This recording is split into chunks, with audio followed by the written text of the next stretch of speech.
Hello to all the primary schools in Ireland, and thanks for joining Green Schools for our 5th National Climate Action Week. This special video is being brought to you live from Green Schools in Dublin. My name is Grania and I'm a Climate Action Officer, and I have a really exciting programme for you today. First up, let us know in the chat box what county you're tuning in from. Now, last year, we worked with one of Ireland's funniest children's authors and illustrators, Oisín McGann, to bring you this giant climate action storybook. And today, we've brought Oisín back with a brand new drawing lesson just for you. So, can I get a show of hands? Who likes hedgehogs? Cool. Well, get your pencils and paper ready now, and then you can draw along with Oisín after the story. But before we hear from Oisín, I'd like to ask you over there in your classroom, some pre-reading questions from page 6 in the teacher's resource pack. So, what do you think of the cover art? I'll give you a couple of seconds there to chat about it in your class. What do you think about the cover art?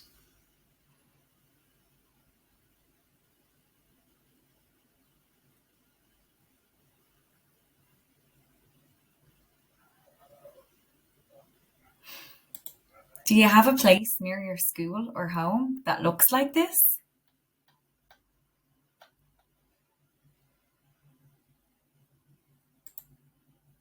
And what do you think the story might be about? Does the title give us a clue?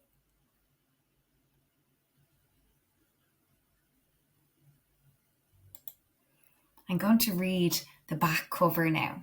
When a group of friends arrive to play at their local park, they find a crowd of adults running around. The grown-ups are making a big mess and upsetting the animals. So, the children decide to do something about it. We Want Our Park Back has been written and illustrated by Oisín McGann and produced by Green Schools. So, who is ready for story time with the author?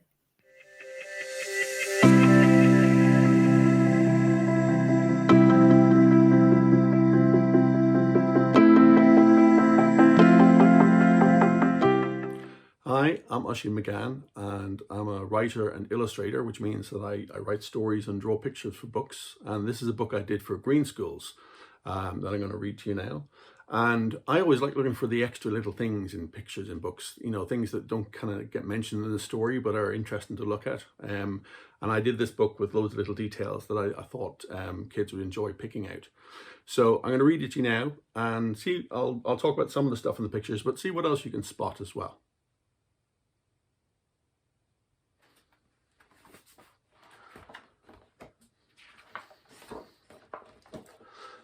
Some grown-ups came to the park today and all their cars have blocked the way. They're making a mess with the way they play. Now we can't play here anymore. So there's the guy up the front, look on his phone, and he's calling all his mates in, and the adults are all charged into the park, but they've left their cars blocking up the gate and the kids can't get in. Just look what they did to all the trees, for wood, for fire to make their tea. They took all they could and more than they need. Now we can't play here anymore. So look, the adults are kind of knocking down the trees. This guy with a chainsaw there up the back. And there's a woman sitting on the trees that falls down, and there's a woman up the front. And I think she thinks she's a deer or something. And the hare there beside her, he doesn't look very happy, does he? Look, they've lit a fire already.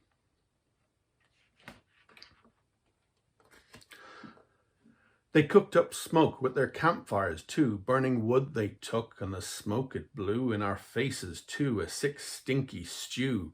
Now we can't play here anymore. So now they've all lit fires, and there's smoke everywhere. It's they're all coughing and choking on it, holding their nose. Look at the guy. Look at that guy. I think his bum's on fire, but they do have a fire extinguisher, so he'll probably be all right. But still, not being very careful.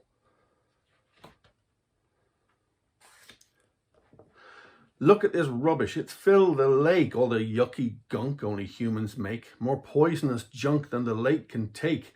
Now we can't play here anymore. So the lake's absolutely stuffed with stuff. You can see a tractor tire and a shopping trolley, and look, they fished a welly out of the lake with a fishing rod. I think that belongs to the woman over there with the hat. And the fish can't breathe. They're sticking their faces up out of the water. The water's so dirty. There's loads of stuff on the bank. So they've really made a mess of that lake. And the guy at the back there, he's pushing over a portaloo. The trees, they held all the earth in place on the river banks where the river raced. The water's flooding all over the place. Now we can't play here anymore. So there's a guy in a canoe there. He's trying to back out, but the water's rushing down into the field. It's kind of draining out of the river because they've cut all the trees away, and the trees were holding all the grass and the earth in place. Even the kids are having to run off. Fox looks a bit scared, doesn't he? These grown-ups play in the playground too. They break and take and think it's cool. It looks like a big dump. It smells like a loo. Now we can't play here anymore. I'm sure you've all seen kind of broken stuff in playgrounds. I always think it's a bit annoying. So there's a fire lit again, and there's a broken swing, and that guy's on the other swing. He's flying off into the air, and one guy looks like he's going to cut the cable there. And they've made an absolute mess of the place. I don't know if grown-ups should be playing in playgrounds, really. They keep taking stuff. They keep burning stuff. They just won't stop. But enough's enough. And we want our park back. I think the kids are looking really annoyed now. What do you think? They leave in their cars, smoke spouting out. It's in our noses and in our mouths, and the air is stinky. We cough and shout that we can't play here anymore. So look at all that smoke coming out of those cars. You can barely breathe in the air. There's so much thick smoke. We can fix this yet. We still have time with work and hope, with your brains and mine. We can plant and fix and clear the air, but we can't do this on our own. So we look at the park now, and it's absolutely wrecked. The fence is wrecked. There's fires lit. There's litter all over the place. Trees chopped down. It's in an awful state. I don't know if the kids are going to be able to do this on their own. But we're not alone, I'm glad to say. They feel sorry now that they ran away. Now everyone's back in the park today, and they won't spoil things anymore. So things are getting fixed up now. Things are looking a bit better. They're planting new trees, clearing the place up. Starting to feel a bit more hopeful. It takes time to fix all the damage done, but we're finished now. We can have some fun, all the kids and the grown-ups, everyone. Now we can play here all day long. And that's what a park's supposed to look like. Lots of green, kids playing, place looking good. So that's my story. We want our park back. I'm Oisín McGann. I hope you enjoyed it, and thanks very much for listening.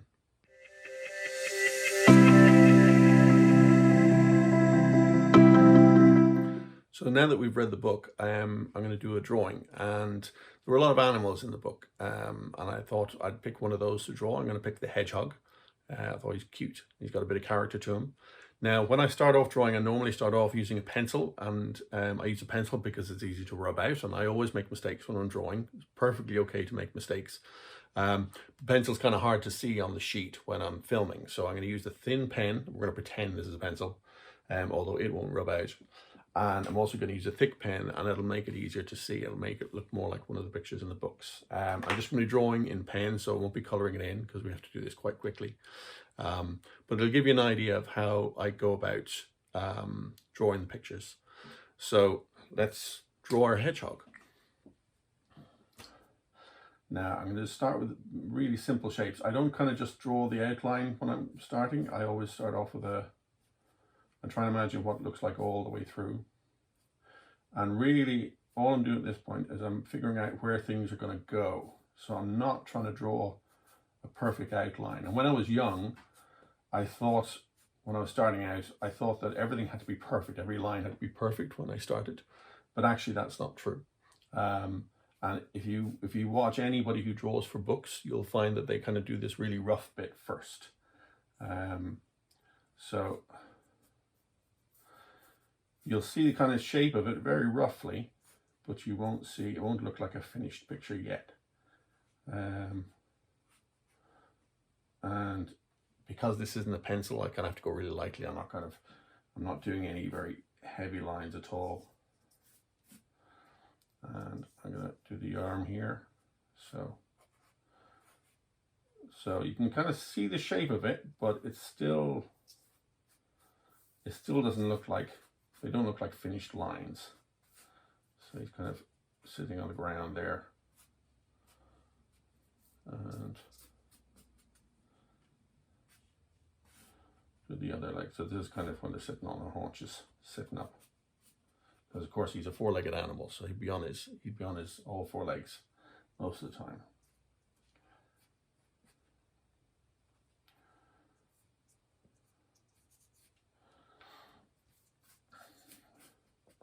So hedgehogs are fairly friendly folks. They're not very savage, really. They keep to themselves, don't want to be bothered by stuff. So they're very light lines, but you can see the shape of it now. It doesn't kind of look like one of the finished pictures yet, but so that's where I'm using a thin pen and just marking it down very roughly. And now I'm going to use a heavier pen, and the heavier pen will make everything easier to see, and I'll kind of make the lines more definite. They'll be clearer and they'll be stronger. But you'll notice that I do the rough bit first, and that's really, really important. Draw lightly, draw rough at first, and then go over it again, and kind of make your lines better the second time around. And that's the way we do it when we're drawing books, or when I'm doing any of my drawings. I always draw roughly first. So now I can start making those lines. And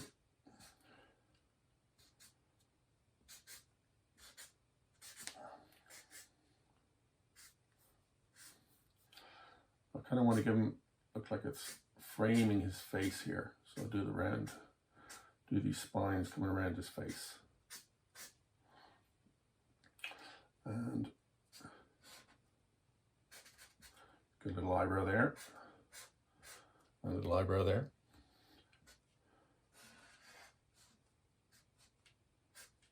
And a blocky little nose there. And of course we have him smiling. He had a rough day there at the park, but he's smiling now. And I'm going to do the eyes. Now when I do the eyes, if you notice,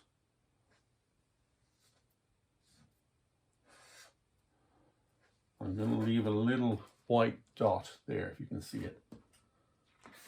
Little white dot, okay? And I'm going to color in the rest of the eye. And that's what we call a highlight. It makes the eye look a bit more alive, like it has a bit of shine to it. And I'm going to do the same with the nose. I'm going to leave a little bit of white on the nose, okay? And there's one arm. And I'm only going to give him 3 fingers. So he would have 4 actually. But when we're doing kind of cartoony style stuff, sometimes we only give characters 3 fingers. It kind of keeps things simple.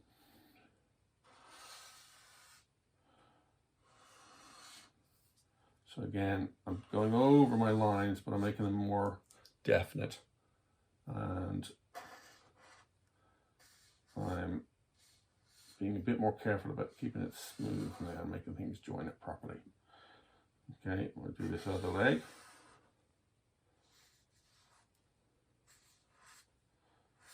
So there we go. 3 toes as well. Well, I suppose he'd have 4, including his little thumb. And now I'm going to do the spine. So this is kind of, I don't need to draw every single spine. What I'm going to do is I'm going to make it look like there's loads of spines, okay? So I'm drawing the shape of his body rather than necessarily all the spines.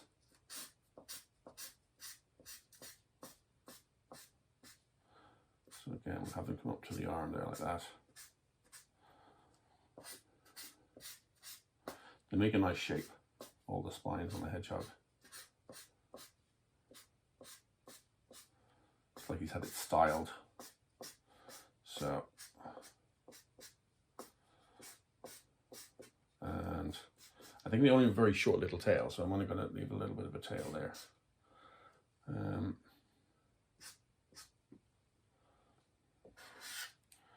And then I think I'll just colour in a little bit of the, just shade in. This is what we call it when we're making it slightly darker. Just shade in his belly a little bit. And I think there's some short spines coming off that leg like that.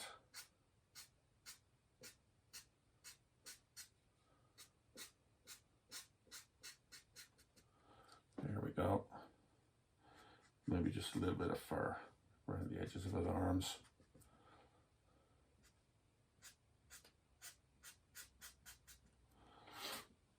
And I'm just going to sign that there.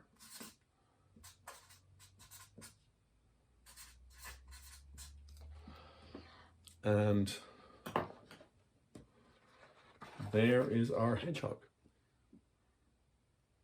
I hope you enjoyed that, and I hope you'll do your own drawings. Maybe take some of the animals from the book or some of the characters if you like and do your own drawings. But there's my hedgehog. Hope you enjoyed it. Thanks for watching.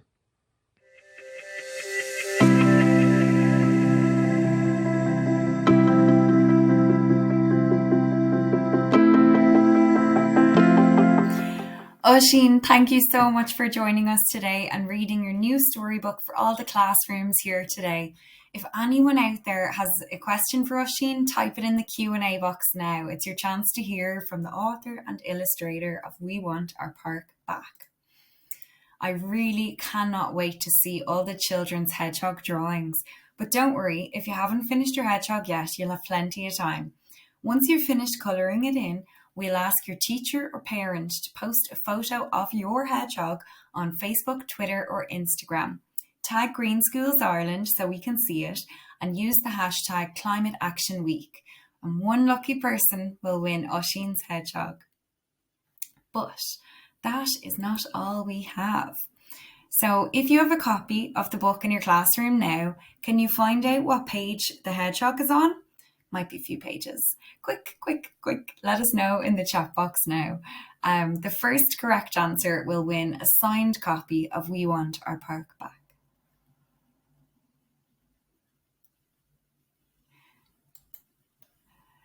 Now, we don't even know if this little hedgehog is a boy or a girl, but would you like to give them a name? Suggest a name in the chat box and we'll let Oisín choose his favourite name, and then we'll send the winner a signed copy of his book. Any names coming through yet? Yeah? Okay, and the very last thing I want you to do is choose a climate pledge from your resource pack. So students can pick from pages 35 and 36, and then teachers and parents can choose from pages 37 and 38.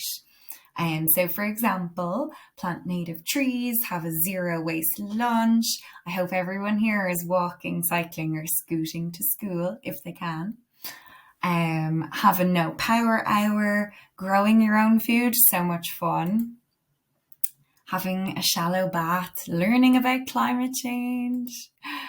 Hosting a swap shop. Now that doesn't have to be for clothes, it can be for toys and books and all sorts of things. Using public transport or carpooling if you can't walk, cycle or scoot to school. Okay, so once everyone in your class has decided on their new pledge for Climate Action Week, you can string them all together and make some lovely colourful bunting to decorate your classroom or corridor for Climate Action Week. But now, that brings us to the end of our show. Thank you all so much for tuning in. I hope you are really enjoying Climate Action Week and have some exciting plans of your own. Be sure to tell Green Schools what you're up to. Okay, goodbye. Happy Climate Action Week.